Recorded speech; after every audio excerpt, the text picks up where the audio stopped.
जय गुरुदेव।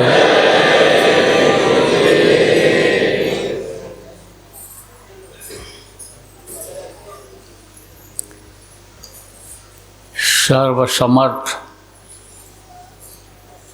सर्वत्र स्मरणीय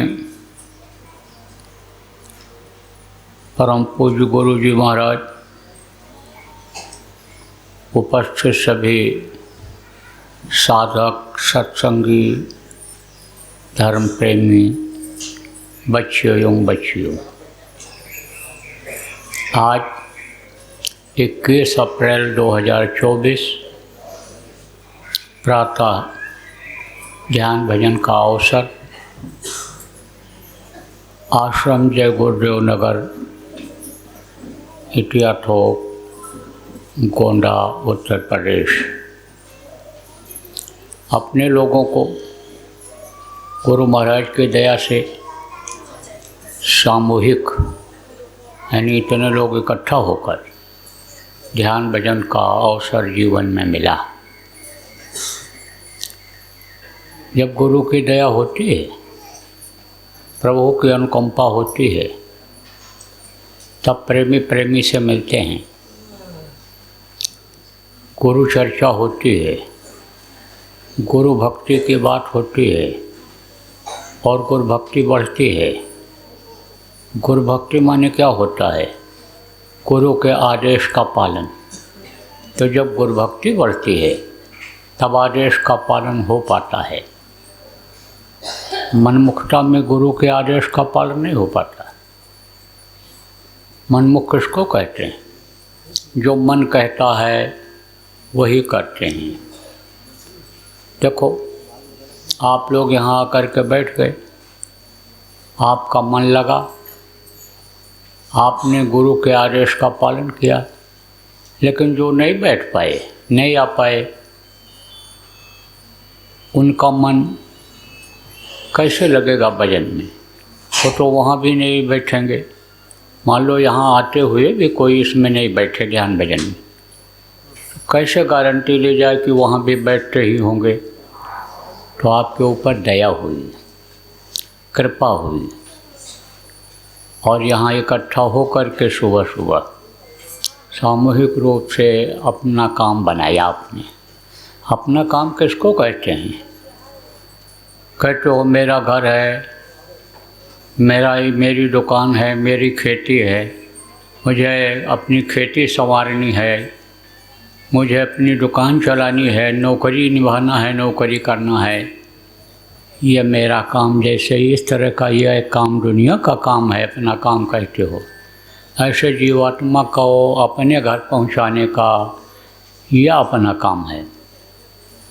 देखो, रिश्तेदारी में किसी को जब भेजना, कहीं किसी के यहाँ कोई रिश्तेदारी में कोई काम होता है, शादी ब्याह हुआ, मुंडन छिंदन हुआ, कोई और कार्यक्रम हुआ,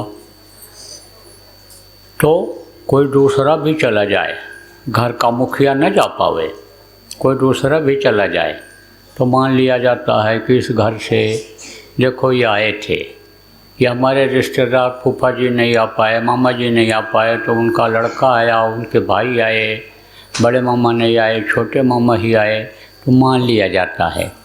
लेकिन इसमें नहीं माना जाता है कि जाओ तुम हमारे लिए ध्यान भजन करना, जाओ तुम वो फ़ायदा, परमार्थी फ़ायदा ले लेना। जिस तरह से भोजन जो खाता है उसके पेट में जाता है, उसी तरह से जो भजन करता है उसी की जीवात्मा को खुराक मिलता है। तो यह दया से होता है, गुरु की दया कृपा से होता है। आपको बंधन से थोड़ी देर के लिए निकाल करके ले आए। कौन से बंधन से? गृहस्थी के बंधन से। देखो, जिसके मान लो बाल बच्चे नहीं हैं, औरत नहीं है, लेकिन माता पिता हैं, उनकी सेवा करनी है, उनकी देख रेख करनी है, पढ़ना है, कोई विद्यार्थी पढ़ रहा है उसका बंधन है, कोई भी काम आदमी करता है उसका बंधन है। तो बंधन है ये। क्या बंधन है?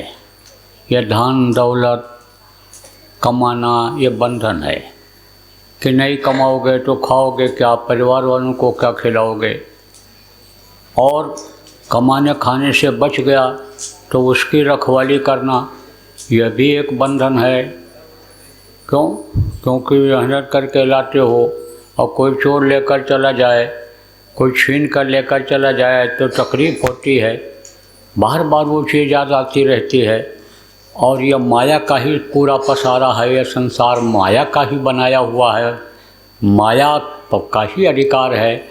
तो यह मायावी चीज़ें ये जितनी भी हैं माया की बनाई हुई, ये आप पे समझो बंधन है, इसकी रखवाली करना ये ज़रूरी है, देखना ज़रूरी है, संभालना ज़रूरी है। तो यह सब क्या है? धन दौलत पुत्र परिवार, आप ये समझो कि घर मकान जानवर ये जो आपके हैं ये सब एक बंधन है।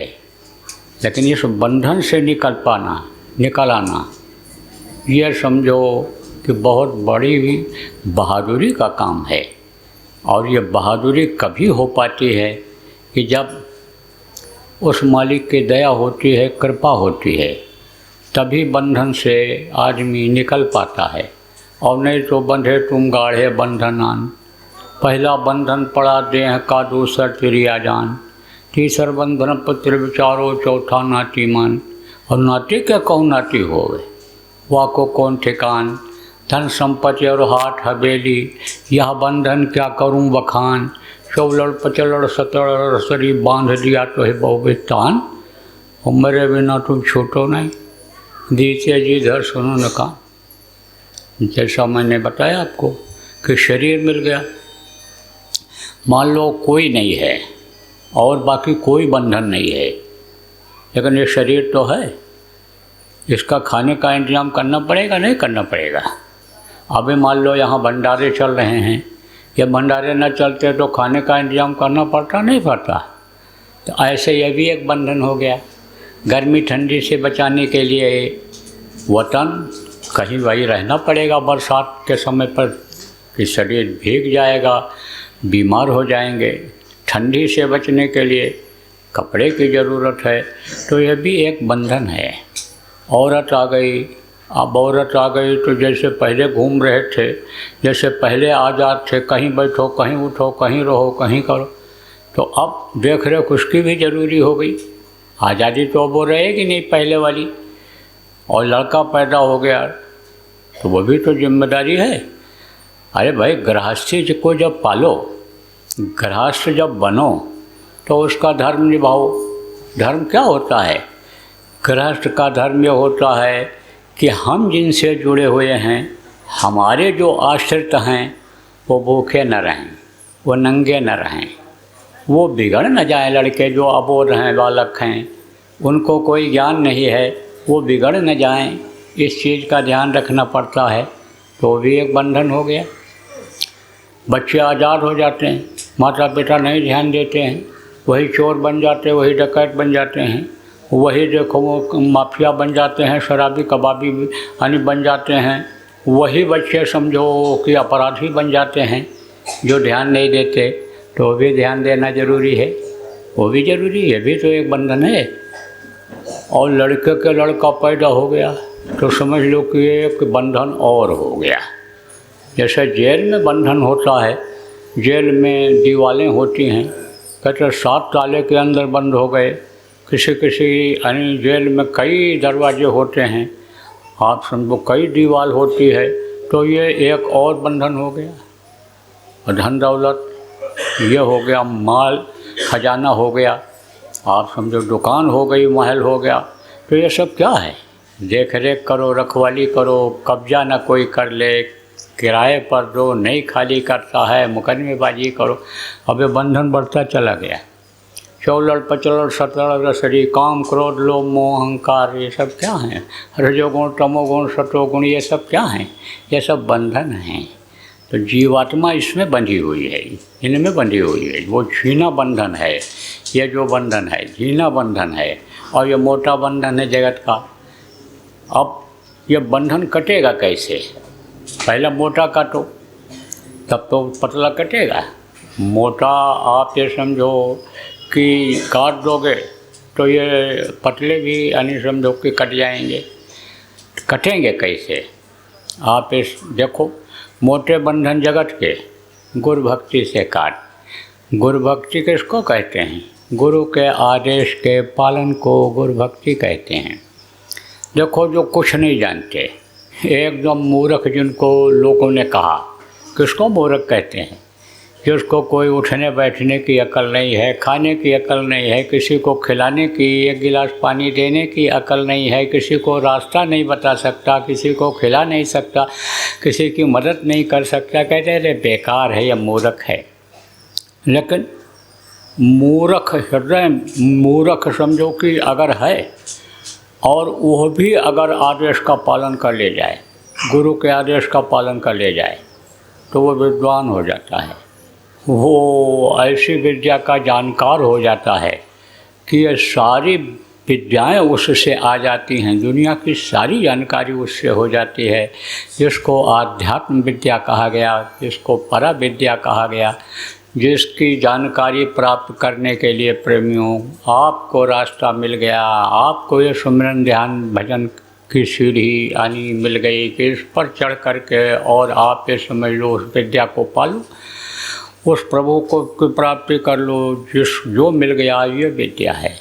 तो गुरु भक्ति किसको कहते हैं? आदेश के पालन को कहते हैं। ये एक आदेश का पालन अगर यही हो जाए, अब इससे क्या होगा? ये बंधन भी कटेंगे, लगाव इससे हटेगा, धीरे धीरे विश्वास उस मालिक पर होता चला जाएगा कि जो सबका परवरिश करता है, सबका सृजनहार है, सबको देता है, उसी के देने से ही आदमी को मिलता है।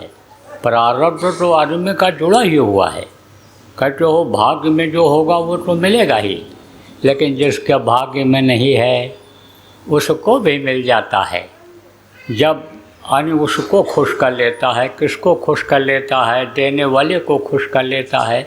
तो उस पर भरोसा जब हो जाता है आदमी, तब कोई चीज़ की कमी नहीं रहती है। तो ये बंधन कटेंगे कैसे? बंधन देखो कटते कैसे हैं? जब कोई बंधन काटने वाला मिलता है तब ये बंधन कटते हैं। छूटे न मैल मैल के धोए। मैल किसको कहते हैं? गंदगी को। अब गंदा पानी हो, अभी कीचड़ उसमें ज़्यादा हो, मिट्टी उसमें ज़्यादा हो, एकदम गंदा पानी हो, और उससे कोई चीज़ धोओगे तो धोने पर साफ होगा? नहीं होगा। साफ पानी से जब धोओगे तब छूटेगा। ऐसे छूटे न मैल मैल के धोए। मैल के धोने से ये मैल, गंदगी के धोने से ये मैल नहीं धुलती है। कौन सी मैल? ये जो जन्म जन्मांतर से जमा है। कहाँ पर जमा है? अंतरात्मा में जमा है, चतुर्थ अंतःकरण में जमा है। जहाँ पर ये रूह, जहाँ पर ये जीवात्मा बैठी हुई है, वहाँ पर जमा है। और वो बंधन, वो जो मैल जब तक नहीं छूटेगी तब तक निर्मलता नहीं आएगी, तब तक नहीं समझो साफ सुथरा नहीं होगा ये जीव। बहुत गंदा अगर कोई आदमी है, मंदिर के अंदर जा रहा है तो जाने पाएगा? पत्थर की मूर्ति मंदिर में लगी रहती है, लेकिन वहाँ नहीं गंदे को जाने देते हैं। तो जो वो निर्मल देश है, जो वो प्रभु जहाँ निवास करता है, वहाँ कोई गंदगी नाम की चीज़ें ही नहीं है, तो वहाँ ये जीवात्मा कैसे जाने पाएगी? नहीं जाने पाएगी। तो इसको तो साफ सुथरा करना पड़ेगा, इसको धोना पड़ेगा। तो धुलेगी कैसे? ये मैल से, गंदगी से धुलेगी? अरे मैल से धोने में तो जैसा यानी पानी में से मथ करके घी निकालने जैसा है।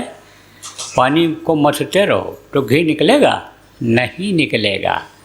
और दही जिसको कहते हो, जमा हुआ दही हो, उसको मथो तो उसमें से घी निकल आता है, मक्खन निकल आता है, उपाय से निकल आता है। लेकिन पानी में कितना भी उपाय लगाओ तो मक्खन उसमें नहीं निकल सकता है। तो मैल से नहीं छूटता है। कौन छोड़ता है, कौन छुड़ाता है? जो निर्मल होता है। आप ये समझो जो खुद बंधन में है, वो बंधन से कैसे मुक्त करा सकता है? किसी को बंधन से मुक्त नहीं करा सकता है। कौन बंधन में है?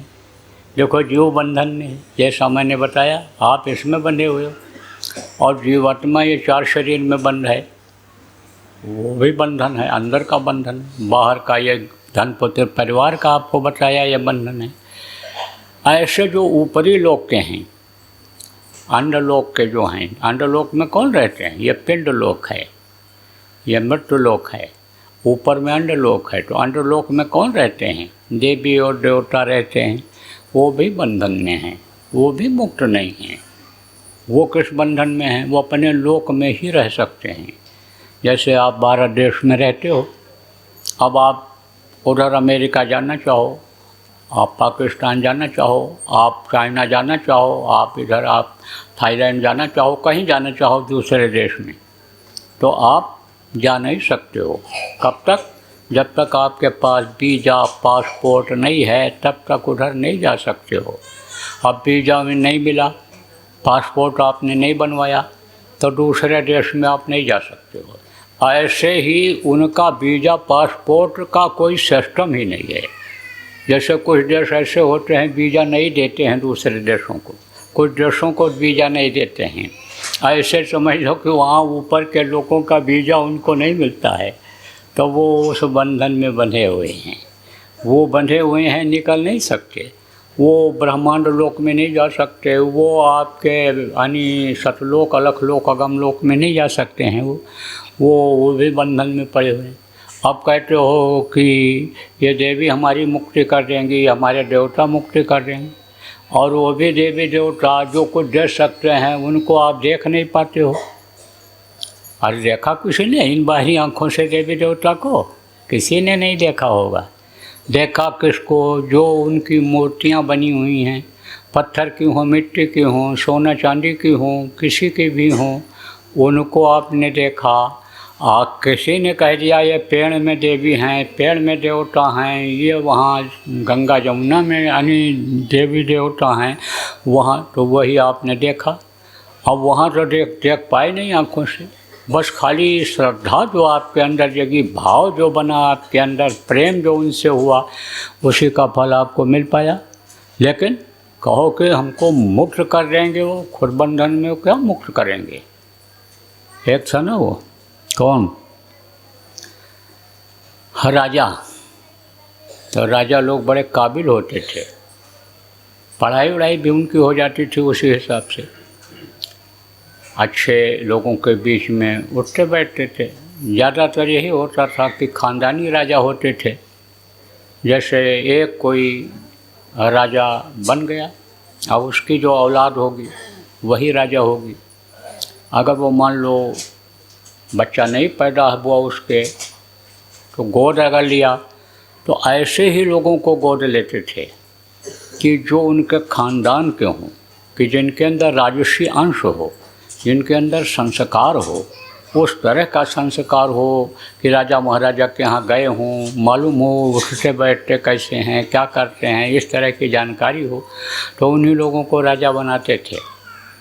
तो विद्वान राजा तो था। विद्वान किसको कहते हैं?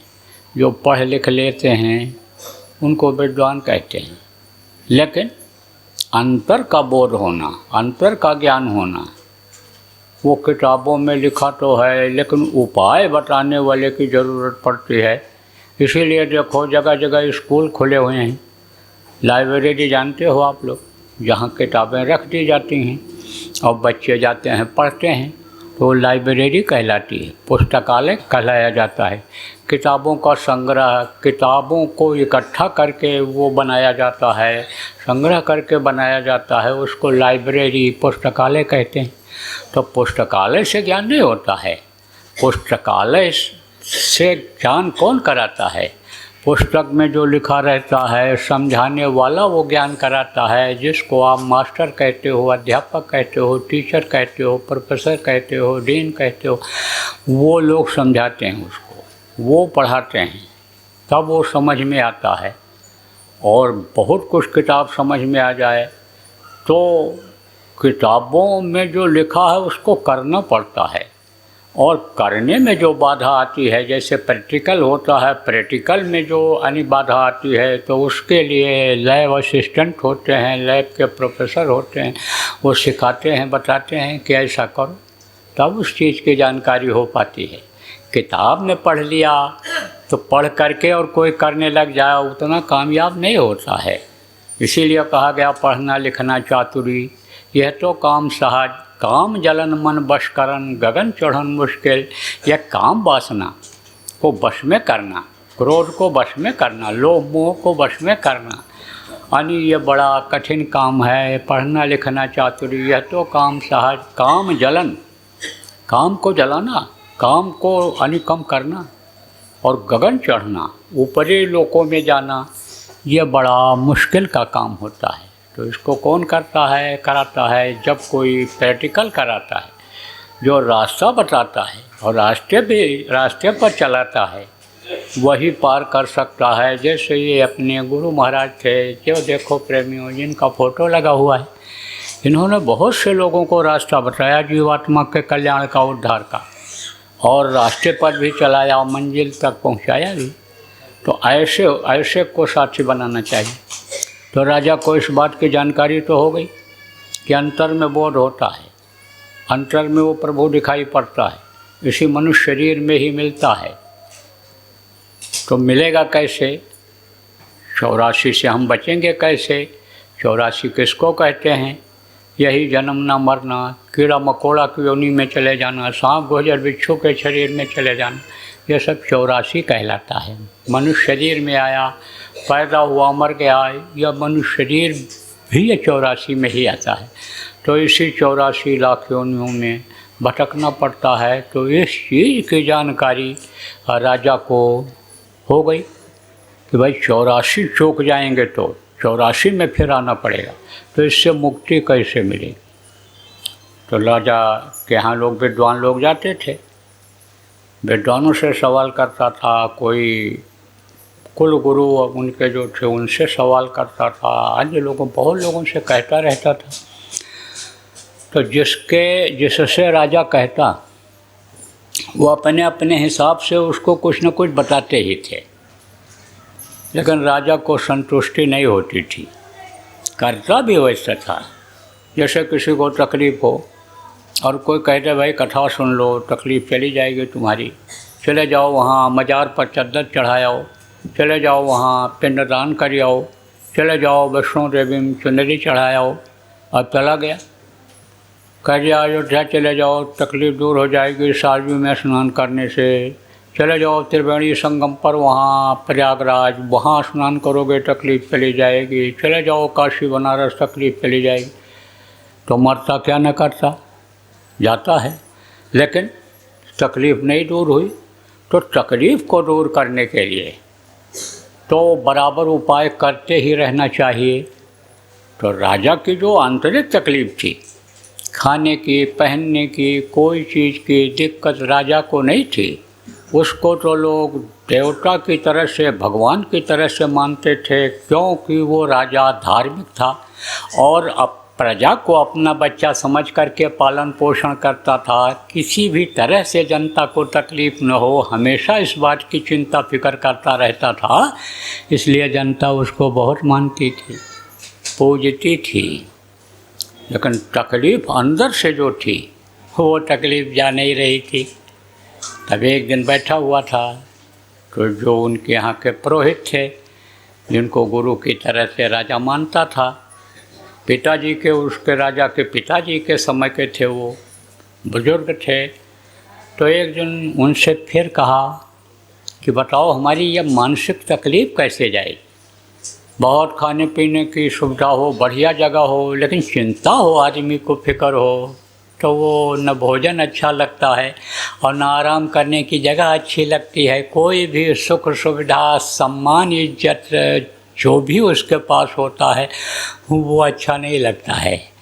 तो राजा बड़ा दुखी रहता था अंदर से। तो कहा हमारा ये दुख दूर कैसे होगा? तब उन्होंने कहा महाराज, सब लोग राजा महाराजा महाराज, आप भागवत सुनो।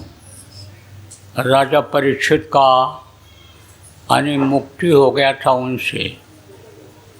राजा परीक्षित ने भागवत सुना था तो मुक्ति हो गई थी उनकी, तो भागवत सुनो। तो कहा ठीक है। आयोजन किया गया जैसा उन्होंने बताया, बड़े पैमाने पर तैयारी हुई और जैसे होता है भागवत, खूब विधिवत संपन्न वेद मंत्रों के द्वारा भागवत को संपन्न कराया गया पूजन करा करके। लेकिन तो भी तकलीफ नहीं गई। राजा के एक नौकर था, बड़ा वफादार था। वफादार किसको कहते हैं? जिसका नमक खाओ उसके साथ गद्दारी मत करो, जिसका रुपया पैसा खाते हो, बच्चों पर खर्च करते हो, नौकरी जिसका करते हो, मेहनत और ईमानदारी से करो। तो जब मेहनत ईमानदारी से करोगे, हमेशा उसके सेवा में कमी नहीं रखोगे, उसको खुश रखोगे, तो वफादार बन जाओगे। ऐसे ही नौकर था। और यह सब सीखा कहाँ से था कि मेहनत और ईमानदारी करो, सेवा करो, ये सब भाव कहाँ से आया था? दूसरों के लिए भी कुछ करो, अपने लिए ही न सब कुछ करो। जो हो सके दूसरों के लिए कर दो। भूखा कोई आ जाए उसको रोटी खिला दो, प्यासा आ जाए पानी पिला दो, नंगा है तुम्हारे पास कपड़ा है उसको पहना दो, कोई दुखी है उसके दुख को दूर कर दो। कहाँ से सीखा था? यह सीखा था साथ से। किसके साथ से? महात्मा के साथ से, महात्मा के संगत से, महात्मा के सत्संग से ये बातें उसको मिली थी। तो जाता था कहाँ? अपने गुरु के पास। राजा से छुट्टी लेता था और एक दिन पहले का काम पूरा निपटा करके और फिर छुट्टी मांग करके जाता था। राजा भी धार्मिक था तो अच्छी जगह जाने के लिए रोकता नहीं था। जाता था 15 दिन में एक बार, न 15 दिन में पहुंच पावे तो महीने में एक बार तो जाता ही जाता था। जब वहाँ मासिक सत्संग होता था, बहुत से लोग आते थे। जैसे आप लोग पूर्णिमा के दिन करते हो, त्रयोदशी के दिन सत्संग करते हो, भंडारा करते हो प्रेमियों, ऐसे वहाँ भी गुरु के यहाँ हुआ करता था। जाता रहता था वो। तो देखा एक दिन राजा बड़े फिक्र में हैं। बोला सरकार मैं आपको इधर काफ़ी दिनों से देख रहा हूँ। नौकर बोला सरकार काफ़ी दिनों से मैं देख रहा हूँ कि आप बड़े फिक्र में रहते हो, बात क्या है? तो जो ज़्यादा नज़दीक में रहता है उससे प्रेम ज़्यादा हो जाता है और सेवा में कोई कमी नहीं राजा के होने देता था। तो कहा देख तुझसे मैं अपने दिल की बात बता रहा हूँ, मेरे ये सब बंधन कटेंगे कैसे, मेरी जीवात्मा की मुक्ति होगी कैसे, इसके बारे में मुझे फ़िक्र रहती है, चिंता रहती है। मैंने बहुत उपाय किए लेकिन मेरे ये बंधन कटते हुए नज़र नहीं आ रहे हैं, दिखाई नहीं पड़ रहे हैं, ये कैसे कटेंगे? तब उसने कहा, राजा ने ही बताया कि बहुत लोगों से पूछा, बहुत जगहों पर मैं भी गया, कहीं वेश बदल करके गया, कहीं ऐसे राजा बन करके गया, लेकिन इसका जवाब मुझे नहीं मिल पाया। तब उसने कहा हमारे गुरु जी आपके सवाल का जवाब दे सकते हैं। कहा कौन गुरु जी? तो कहा कि जिनके यहाँ मैं जाता हूँ। हाँ हाँ तू जाता है, किसके यहाँ जाता है? तू तो हर महीने जाता है, कभी 15 दिन में भी चला जाता है। कहाँ जाता है? कहाँ रहते हैं वो? वहाँ रहते हैं। बताया। तो कहा कि वो दूर कर सकते हैं तकलीफ़। कहा गया ना, मरता क्या न करता। तकलीफ़ वाला एक तरह से तकलीफ़ में पागल हो जाता है। तो देखो प्रेम, मानसिक तकलीफ़ जो होती है, जो ये सोच विचार आदमी करता रहता है, वो बहुत तकलीफ़ देती है। वो आदमी को ऐसे सुखवा देती है इसे। क्यों? क्योंकि कोई चीज़ अच्छा नहीं लगता है, न खाने का, न सोना ठीक से हो पाता है, फिक्र में नींद भी नहीं आती है।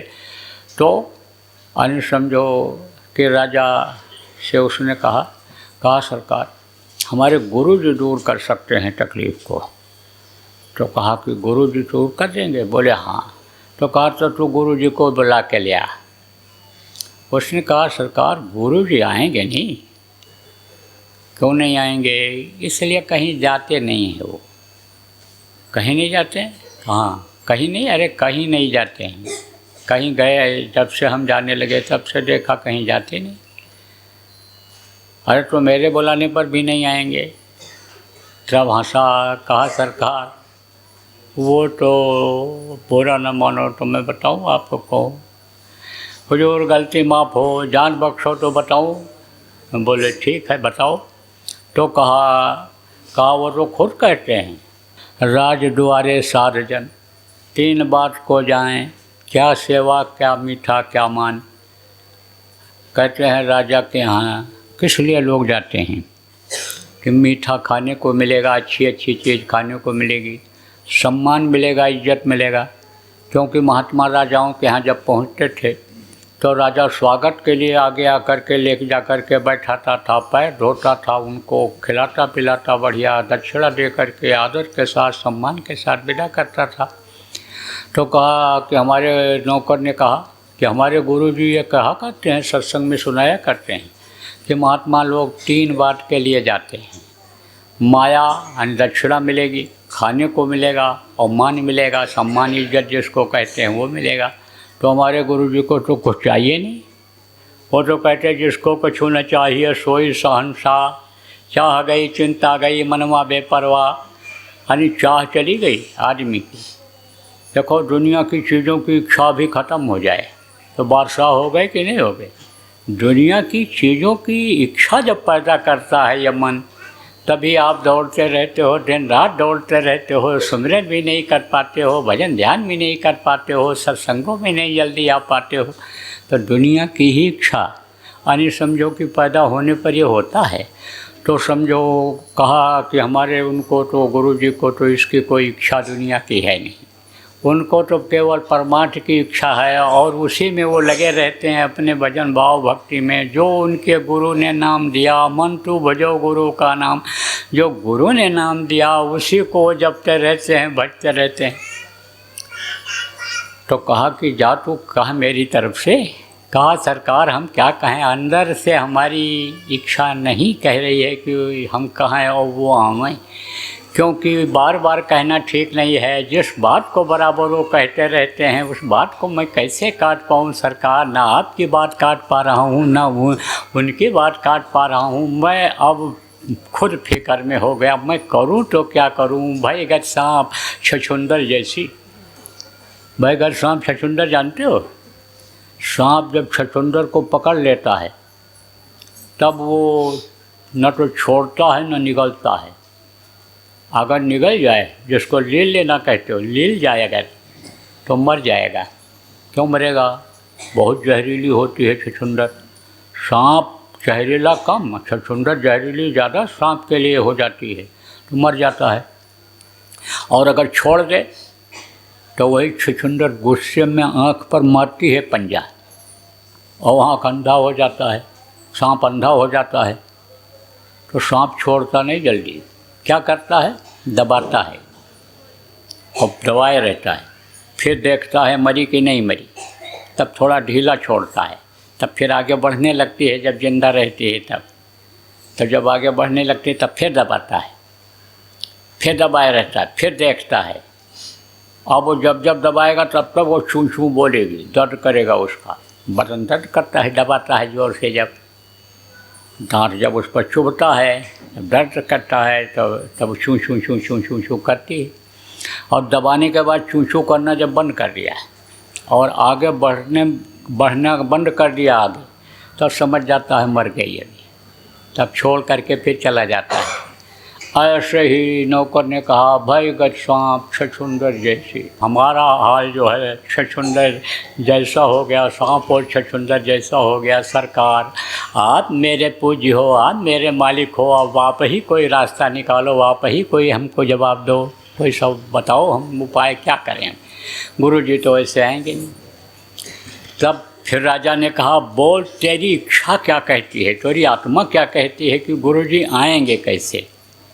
देख मेरा जाना तो नहीं हो पाएगा, मेरी ये दिल की इच्छा है, मेरा जाना तो नहीं हो पाएगा। देखो कहते ना कंचन तजना सहज है, सहज त्रिया का ने मान बढ़ाई ईर्षा दौलत। ये मान और बढ़ाई इज्जत इसको आदमी ताक में नहीं रख पाता है, छोटा बनना नहीं जान पाता है, नहीं सीख पाता है। और यह रास्ता ऐसा है कि आप समझो शीश काट कर भूमि धरे, यानी जो शीश को यानी अहंकार को यानी ज़मीन पर रख देता है। अहंकार किसको कहते हैं? अहंकार कहते हैं कि हम इनके पैर पर नहीं झुकेंगे, इनका पैर हम नहीं छुएंगे, हम धरती पर सिर नहीं लगाएंगे, हम सिर आसमान की तरफ ही रखेंगे। तो समझो वो अपना भले बड़ा बना रहे, लेकिन छोटा नहीं बन पाएगा तो उसको कोई कैसे उठाएगा? कोई बहुत अकड़ के चलता हो, बहुत बड़ा आदमी हो, पहलवान बलवान हो, और उसके सिर पर वो कहता हम अकड़ के चलेंगे, किसी को नहीं हम झुकेंगे किसी की भी तरफ, लेकिन उसके पैर पर ऐसे मत्था रख दो। शीश को भूमि पर, भूमि किसको कहते हैं? भूमि माने ज़मीन, ज़मीन पर पैर रहता है उनका, उस पर अगर रख दो तो झुक करके उठाता है। पकड़े रहो ऐसे, रखे रहो सिर, तो कब तक खड़ा रहेगा, कब तक नहीं झुकेगा, तो झुक करके उठाएगा। तो अब ये रास्ता तो ऐसा है। कौन सा रास्ता? ये परमार्थ का रास्ता। इसको जब यह मान सम्मान इज्जत और ये सब जब ताक में रख देते हैं, एक तरफ रख देते हैं, जैसे समझ लो बैंक में जमा कर देते हैं, वो वहीं जमा रहता है, ऐसे जब इसको कर दिया जाता है तब बड़ी चीज़ मिलती है। छोटी चीज़ देने से, छोटी चीज़ की कुर्बानी करने से तब फिर बड़ी चीज़ मिलती है। तो राजा ने कहा, क्या कहा? कहा भाई हम जा तो सकते नहीं हैं, अब तू ही बता क्या उपाय है, तू जा मेरा संदेश कहना। तो कहा कि सरकार संदेश तो मैं मुँह से नहीं बोल पाऊँगा, और आप एक चिट्ठी लिख दो, वो चिट्ठी को पढ़ करके ही समझ जाएंगे, और चिट्ठी को पढ़ करके जब समझ जाएंगे तब उनकी इच्छा होगी तो आ जाएंगे, और नहीं तो फिर हम नहीं ला पाएंगे। तब राजा ने लिखा चिट्ठी, और चिट्ठी लेकर के गया, अपने गुरुजी को दिया। तो चिट्ठी में किस तरह का भाव था देखो, आदमी के कहने के तरीके से ही मालूम हो जाता है कि इसके भाव कैसे हैं, और भाव से ही भक्ति झलकती है, और भक्ति से ही भगवान खुश होते हैं। तो भाव उसमें उभरे हुए थे, अंतर के भाव, जैसे कहते हो ना, पापी हृदय पिघल कर आँखों से निकल आया, इन आंसुओं की माला लो भेंट है हमारी, बोला जाता है ना प्रार्थना। ऐसे ही जब पढ़ा, भाव को पढ़ा, तो वो समझ गए किस भाव से राजा ने लिखा है, क्या इसकी मजबूरी है, लेकिन ये चाहता क्या है। तो कहते हैं ना कि संत न देखें चाल कुचाल, और वो परखें अंतर का हाल, अंतर का हाल परख जाते हैं कि बनावटी है ये कि असलियत है, ये इसमें असलियत है कि ये बनावटी है। कोई भी चीज़ समझ जाते हैं, चेहरा देख करके, भाव देख करके, बातों को देख करके, बातों को सुन करके, लिखी हुई बात को पढ़ करके समझ जाते हैं। तो महात्मा ने कहा भाई तकलीफ़ है उसको और मजबूरी है उसकी, तो चलो चलना पड़ेगा। अब महात्मा जी चल पड़े और दौड़ करके आगे गया। आदमी बताया कहाँ आ रहे हैं, आप समझो पंडित जी भी वहीं थे, वो जो यानी उनके पिताजी के समय के थे, जिनको गुरु की तरह से राजा मानता था, जिन्होंने कहा था भागवत सुनने से तकलीफ़ चली जाएगी, यानी आखिरी विकल्प उसको बताया था उन्होंने कि अंतिम है, भागवत सुनने से आपकी तकलीफ़ चली जाएगी। नहीं गई थी तो पंडित जी भी थे, राजा भी यानी समझो था। अब पहुंच गए ये महात्मा जी, तो राजा ने स्वागत किया, कहा बैठो महाराज। तो बोले भाई देखो मेरे पास बैठने का समय नहीं है, समय की होती है कीमत, और जो भजनानंदी होते हैं उनके पास समय कहाँ है, वो तो बराबर याद करते रहते हैं उस प्रभु को। कहते हैं ना यहाँ दम दम पर होते हैं सिजदे, सिर उठाने की फुर्सत नहीं है। कहा इश्क वालों ने कब वक्त देखा, तेरे सिजदे में पाबंदियाँ हैं, यहाँ दमदम पर होते हैं सिर उठाने की फुर्सत नहीं है। किसी से किसी को इश्क हो जाए, इसको किसको कहते हैं? प्रेम को। प्रेम किसी से भी हो जाए तो बराबर उसकी याद आती रहती है, याद करते रहते हैं एक दूसरे को। पिता पुत्र का प्रेम हो, चाहे भाई भाई का प्रेम हो, चाहे दोस्त का प्रेम हो, चाहे पति पत्नी का प्रेम हो, किसी का भी प्रेम हो, तो वो बराबर याद आते रहते हैं उनको बराबर। ऐसे उस प्रभु से जिसको प्रेम हो जाता है वो उसी में लीन रहते हैं, उनको कहाँ फुर्सत है इस बात की। तो आप ये समझो प्रेमी कि महात्मा जी ने कहा भाई समय की कीमत होती है और समय निकला चला जा रहा है, जीने का समय ये निकलता चला जा रहा है। अपना काम बनाओ, अपना काम इस तरह का बना लो कि आपके अंदर इतनी ताकत आ जाए कि दूसरे का भी काम बना सको, तो समय की कीमत होती है। मैंने कहा कि भाई हमारे पास समय नहीं है, आप राजन जो चाहते हो जो सवाल है वो आप करो। महात्मा तो जानते ही थे क्या सवाल करेगा, लेकिन अब सबके सामने वहाँ जो उनके मंत्री संतरी सब बैठे थे वहाँ थे दरबार में, सबके सामने सुनना और सबको दिखाना समझाना चाहते थे महात्मा। तो कहा आप सवाल करो। तो राजा ने सवाल किया कि हमारा बंधन से मुक्त कैसे होंगे? ये जो बंधन है ये सब छूटेगा कैसे? ये जन्म मरण का, मृत्यु का, जीने का, मरने का, ये 84 लाख योनियों में न जाने का, पशु पक्षी की योनियों में न बंद होने का, कीड़ा मकोड़ा न बनने का, फिर दोबारा मनुष्य शरीर न पाने का, ये जो बंधन है महाराज कैसे छूटेगा? बहुत उपाय किया लेकिन नहीं छूटा। आखिरी उपाय हमारे गुरु जी ने बताया कि इससे बंधन से मुक्ति हो जाएगी, शांति मिल जाएगी। लेकिन जब अभी शांति नहीं मिल रही है तो कैसे मान लें मरने के बाद शांति मिल जाएगी? महाराज ये कैसे होगा? तब महात्मा ने कहा जो मैं बताऊं, जो मैं कहूं उस पर आप एतराज़ मत करना थोड़े समय के लिए। बोले ठीक है। तो कहा बाप रस्सा मंगवाओ। तो रस्सा मंगवाया, रस्सा आ गया, रख गया उन्हें।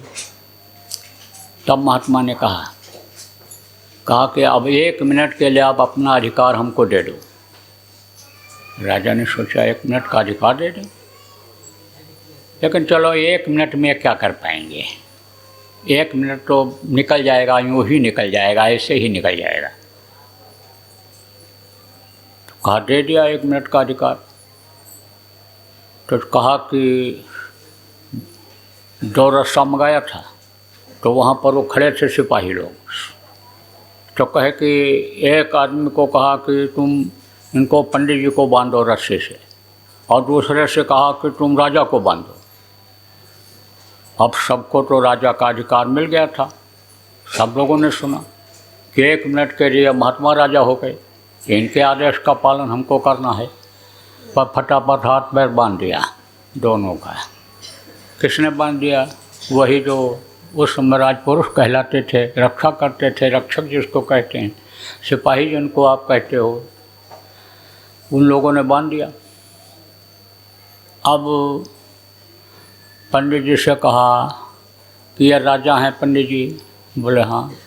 तो कहा राजा बंधन में है, तो आप इनका बंधन काटो, आप इनको खोलो। तो पंडित जी ने कहा मैं कैसे खोल पाऊँगा? मेरा हाथ पैर बंधा हुआ है, मैं बंधन में हूँ, मैं कैसे खोल पाऊँगा? मैं नहीं खोल सकता हूँ। तब महात्मा जी ने राजा से कहा राजा आप पंडित जी को खोल दो। अरे बोले मैं भी बंधा पड़ा हूँ, मैं कहाँ से खोल पाऊँगा? तब कहा कि अब आप समझ लो, जो खुद बंधन में है दूसरे को बंधन से मुक्त नहीं कर सकता है। बंधन से मुक्त वही कर सकता है जो निर्बंध हो, जो बंदी छोर हो, वही मुक्त कर सकता है। तो बंधा को कहा गया कि बंधा को बंधा मिले, प्रेमी बंधा को बंधा मिले, और कह भी छूटा जाए और कर सेवा निर्बंध की, पल में ले छुड़ाए। तो जो समर्थ होते हैं, जो महापुरुष होते हैं, वक्त के गुरु होते हैं, वही छुड़ा सकते हैं इस बंधन से। बाकी बंधे इसको नहीं बंधन से छुड़ा सकते। अब जिनकी पूजा पाठ में आप लगे रहते हो, जिनके लिए आप समझो व्रत रखते हो, जिनके लिए आप पूरी पकौड़ी बनाती हो, पूजा पाठ करती हो, बच्चियों, ये कोई भी बंधन से मुक्त आपको नहीं कर सकते हैं। और जब तक ये जीवात्मा बंधन से मुक्त नहीं होगी, अपने घर, अपने वतन, अपने मालिक के पास नहीं पहुंचेगी, तब तक बराबर इस दुख के संसार में आना पड़ेगा दुख झेलने के लिए। जैसे इस समय पर दुख लोग झेल रहे हैं, आप बहुत से लोग दुख तकलीफ़ झेल रहे हो, ऐसे झेलना पड़ेगा।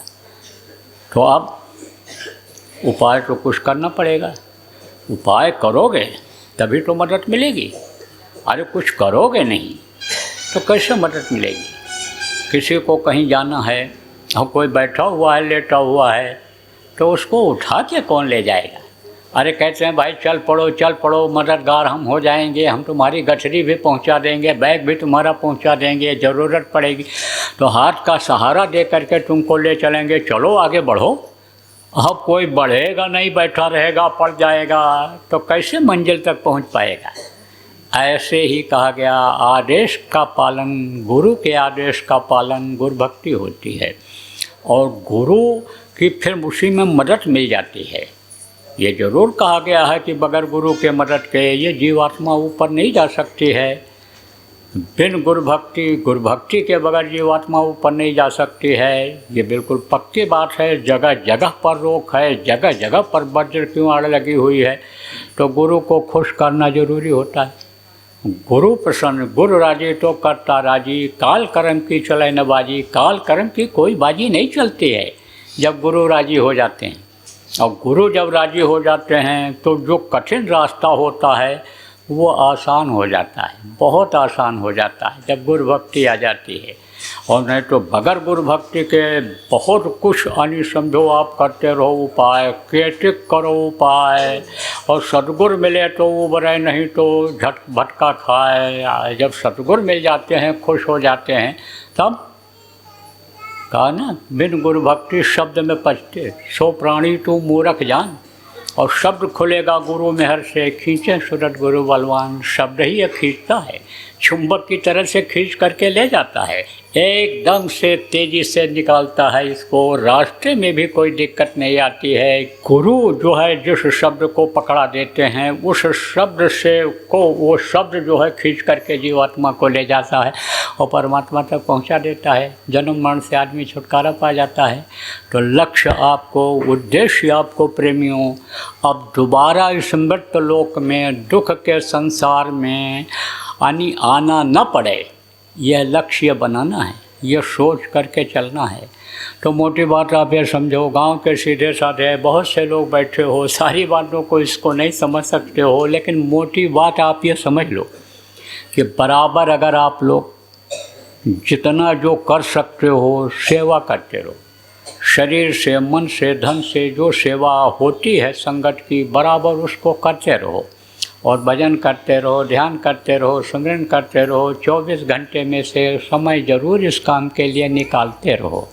और बराबर सत्संग सुनने की आदत डालो। सत्संगों से बहुत सी बात मिल जाती है। सत्संग वचन जब मिलता है तो मन के ऊपर चोट पड़ती है और मन के अंदर बदलाव आता है।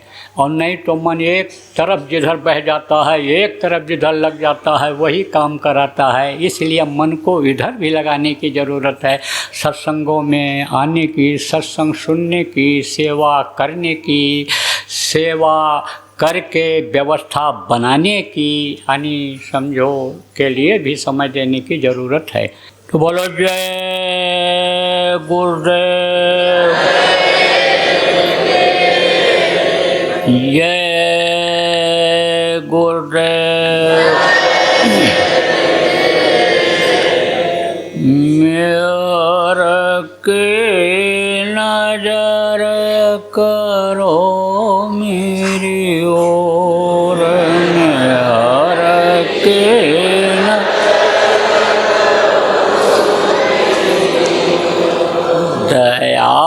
के नजर करो मेरी ओर।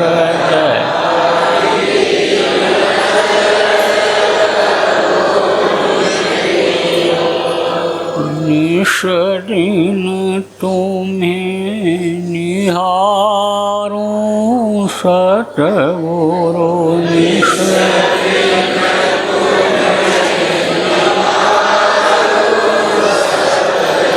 जैसे चंद्र चकोर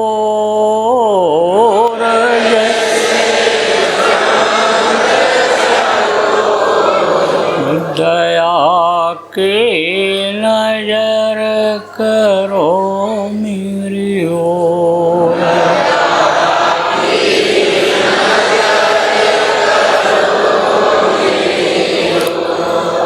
बालक जानी चूक बिसराओ।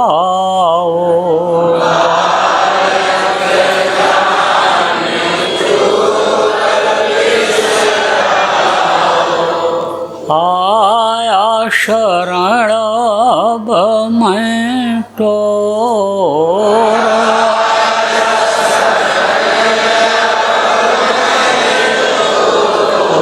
दया के नजर करो मेरी ओर।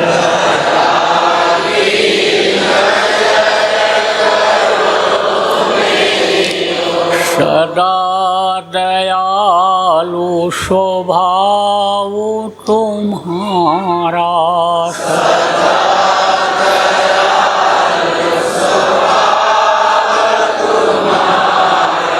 मेरी बेरिया कस भयउ कठोर में।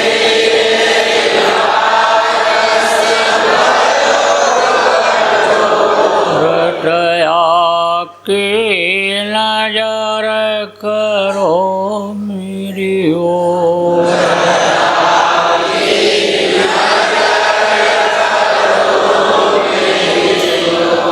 शरणागत की लाज न राखो।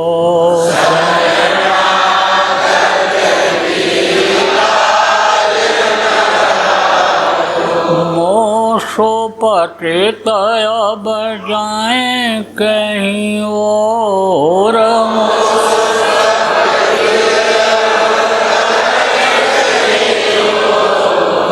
दया के नजर करो मेरी ओर।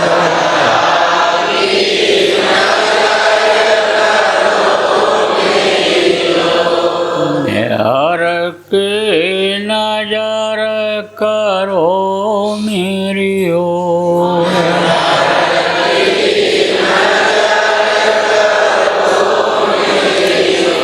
अब की बार उबार ले जो।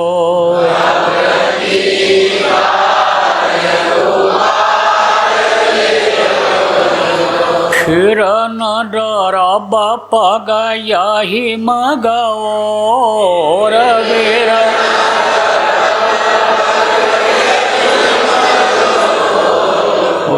दया के नजर करो मेरी ओर।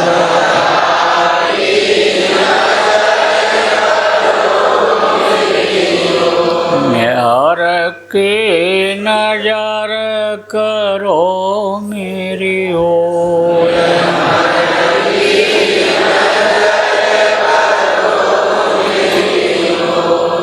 जय गुरुदेव जय गुरुदेव जय गुरुदेव जय जय गुरुदेव।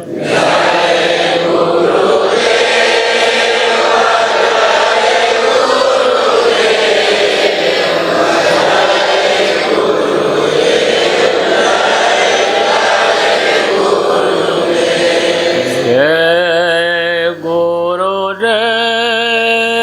जय गुरु जय गुरुदेव, जय जय गुरुदेव।